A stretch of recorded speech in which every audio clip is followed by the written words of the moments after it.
All right, so like I said, today we're going to talk about the fashion silhouette. Now, is there anybody who can tell me what the word silhouette means? Shadow. It's basically a shadow, okay? So if somebody came up and actually then our first assignment is going to be involving this. So in fashion have always been like, really, important, okay? The first one that we're going to be doing is going to be the fashion silhouette of the hair and the head, but I wanted to cover this for your homework because the thing is that for each time period, there used to be like a specific silhouette, and now it's kind of everybody's rodeo now. Anything goes, okay? So the thing is that if you look, say, for example, if you look at, and hold on, I'm going to get me some tracing paper here. We mean really literally basic shapes. So if you see, say, for example, in ancient Egypt, there was such a thing as a bead dress, okay? And it would just hang down here, and it would have to wrap around. But you basically have a rectangle, okay? Well, move to the 1920s, where there's flappers, and they drop the waist, and they can add some of this, and all of a sudden, you've got the same silhouette as you did in ancient Egypt, okay? The same thing happened, say, for example, if you go to ancient Greece and Rome, where they're draping the material. Well, if you go to the Art Deco period, you will also see people draping, these big draping fabrics and everything like that. So you'll see that the actual silhouettes change over time, but they come back to us. And now we're in a place where anything goes as far as silhouettes, so you have a lot of freedom here. Like, say, for example, you have the early Middle Ages, and you've got these long sleeves right here, okay?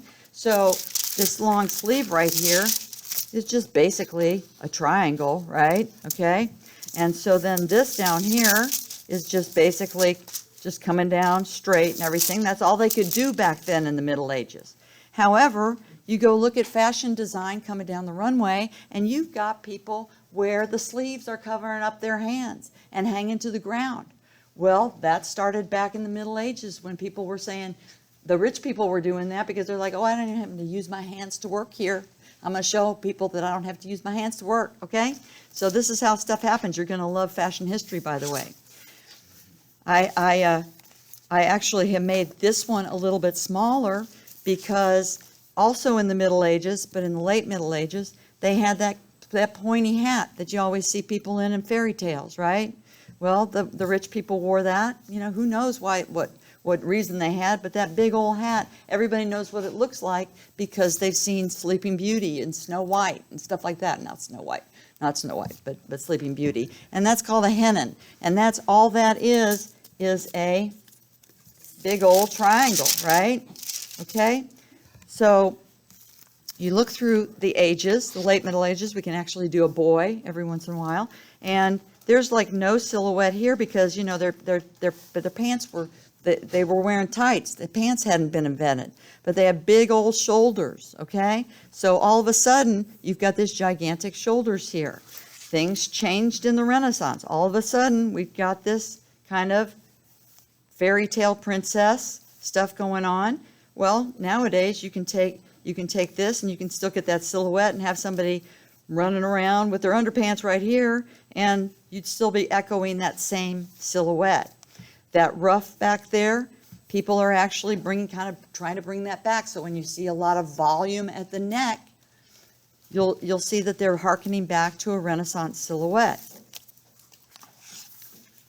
So, these Disney princesses, they are all, silhouettes. And the thing is that people go back to them time and time again because every time somebody walks down the aisle when they're getting married, they're probably going to get one of these traditional silhouettes. So those of you who are smart enough to go into bridal, because you'll never go broke in bridal, I assure you, or if you're designing for drag, too. You'll never, there's always going to be a need for these costumes, okay? So the thing is that, we can sit there and we go, I invented this silhouette here, which is basically coming right down on the body, but flares out at the bottom. This originated actually in the Victorian era, and then it was brought back in the 1930s for a mermaid dress. Here's Snow White's, I don't know if you can see this. This is Snow White's silhouette. It's different from Sleeping Beauty's silhouette because she's got these broad shoulders, okay? I'm just going through fashion history and showing you these various things where people were wearing like huge crinolines and hoop skirts and stuff to get this big old silhouette. And it's come back and it's fun, but before, it's like you had to be laced into this by somebody and it wasn't very comfortable. But now it's, it's costume and it's fun. All right, can you see that? I know there's shiny stuff because it's in my book here.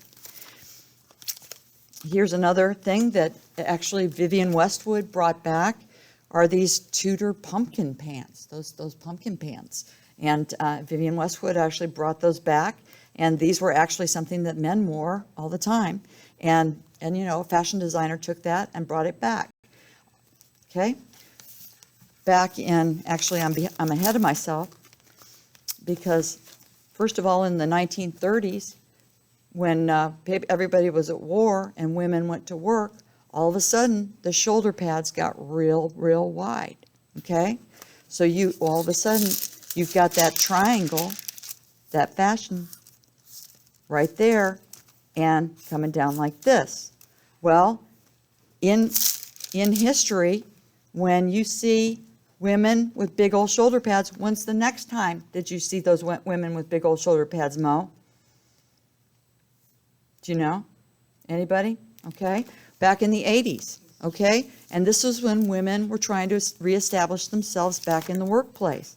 This is a silhouette that I took from a picture of Lady Diana Spencer, who was, as we know, the Princess of England. But the thing is that those big old shoulders, kind of convey authority. They were taking menswear and saying, hey, we're in the workplace now. You got to treat us equally, okay? Doesn't really last that long, and people don't pay that much attention, but we're getting there. But if you take that 30s and 40s, okay, and this is all in your. So this is a big old, 5-second tour through fashion history, okay? So the thing is that this is what they looked like in the 30s. They shortened the dresses because women couldn't drive in long dresses, okay? So anyway, after World War II was won and Paris was reestablished as the fashion capital of the world, they had to choose a designer, and they couldn't choose Coco Chanel because her boyfriend was a Nazi. All right? So the thing is what they needed women to do was to stop going to work, and especially in England, where England had been bombed back to the Stone Age, women were supposed to go back and make babies and go back to the kitchen. Well, that didn't make them happy, okay? But that's where this big old skirt came from. All of a sudden, it's this big old skirt. So it was also echoed in the. I'm sorry, I'm out of order here. In the 1950s, where Elizabeth Taylor was. But all of a sudden we get back to this very cinched waist, okay? If you look at the Dior bar suit from the 1940s, very famous. You also, there's things that a garment will tell us that we don't think about, like the fact that there was more than 5 yards of fabric in this skirt. And part of fashion design's job at that point, and still is, to sell fabric. Okay, right? Okay, you see those people coming down the aisle. That's over. That's got to be at least $25,000 worth of fabric that they're dealing with, right? So we don't really see that. But there were no shoulder pads, tight waist, big old skirt. Women back in the kitchen, no problem. Okay, so then when Yves Saint Laurent took over Christian Dior, he was the successor. He created the trapeze dress because he was like, okay, ladies want to eat, ladies can go to lunch now and eat something and not have to like go, oh, my stomach, I can't breathe because of this stuff. No, he gave them some freedom, right? He gave them freedom. Unfortunately, Coco Chanel had given them freedom too, but they couldn't use her because she just didn't play for the right team ultimately. So anyway, so here we are. We once again have this triangle, right? Okay, so we're moving ahead here. By the way, Yves Saint Laurent was also responsible for putting women in pantsuits for the first time. Okay, bet you didn't know that. Yves Saint Laurent in the 70s. Okay, and guess who didn't get to go into restaurants because they were wearing pants in the 1970s? Women wearing pantsuits were turned away from restaurants because they were wearing pants. Wasn't that long ago. Okay, your parents probably can remember those times, or your grandparents, either one. I'm getting old. So anyway, there are reasons behind this. So let's go go back, and then here we go. We graduate to the swinging 60s, and all of a sudden, these gals, that's something my dad used to say, or does say. All of a sudden, you've got women in like really, really short skirts, okay? They can move around, they can do all this stuff, bend over, you can see their panties and stuff like that, whatever, okay? Nobody cares, this is the sexual revolution. But all of a sudden, you've got this this very short skirt, and the designer behind that was Mary Quant. And if you go to Mary Quant's thing, she never veered from that silhouette, but she made all these different designs. Okay, put a collar on it, put sleeves on it, do different things with it, paste different things. You guys saw this when we went up to the archive the other day. You can take a basic silhouette and put a million different shiny plastic pink things on there, and you've made your own look when you've just used a traditional silhouette. Okay. Also, there's different silhouettes. There's like bell bottoms. Okay, Why do sailors wear bell bottoms? Well, I'll tell you why. Because if somebody's going overboard, it's easier to catch them by the leg if they're wearing big pants. There's a practical purpose for a lot of this stuff. It's like when I told you about the raglan sleeve or the trench coat. Those were all developed in the military, okay? So the thing is that here, in 1930s, Rochas came up with a mermaid skirt. Okay, so nothing new here, right? Here's Victorians. They didn't have wide shoulder pads, but they dropped it, and we saw, how you can mess around with sleeves like that. You saw those sleeves in those early, stuff from the 1800s that we've got upstairs. Okay, you got to see real examples of this, and you can take any one of those details and say, hey, I'm going to apply it to what I do, and I make it my own. Now let's just go up to our time, or actually I'll go through a little bit, one more thing here, because we've already gone through the 80s. In the 70s, all of a sudden the silhouette changed because there's a different kind of bell bottom. It's here at the knee, and then it bells out like that. So all of a sudden you've got that triangle again, but it's moved a little bit, okay? And then, I don't know if anybody, good morning. I don't know if anybody's seen Saturday Night Fever. It's about the disco era, but all of a sudden these soft drapey disco dresses came back. That kind of, anytime you see drape, you're referring back to the ancient Roman period, okay, the toga and stuff like that. But you can take those and make them your own. So let's fast forward to fall 2025, and here you've got a silhouette for Givenchy, okay?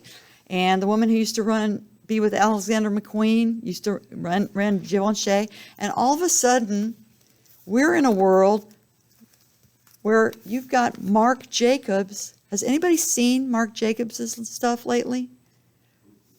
It's ridiculous. I will show you in a minute. It is ridiculous. It's going to make you look stupid. I'll tell you what. And these are the silhouettes here, right here. Don't make any sense. That's because they don't have to make sense. Oh, I forgot about the bustle period. Because all of a sudden from the back, you've got all of this volume. Can you see that? And that was called the S. Okay, you'll learn about that. But back to our friend Marc Jacobs. I have drawn so many silhouettes of this guy, and it's like, what are you for anyway? What are you for? So, and this is Comme des Garçons, 2025.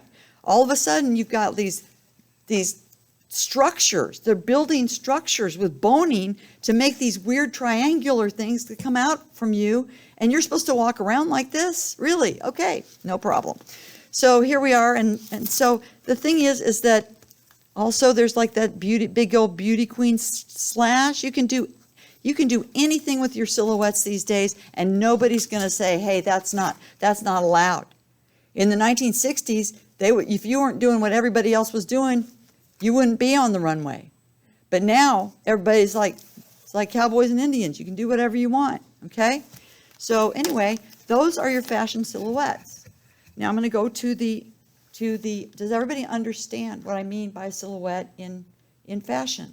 Okay, so I'm going to stop this.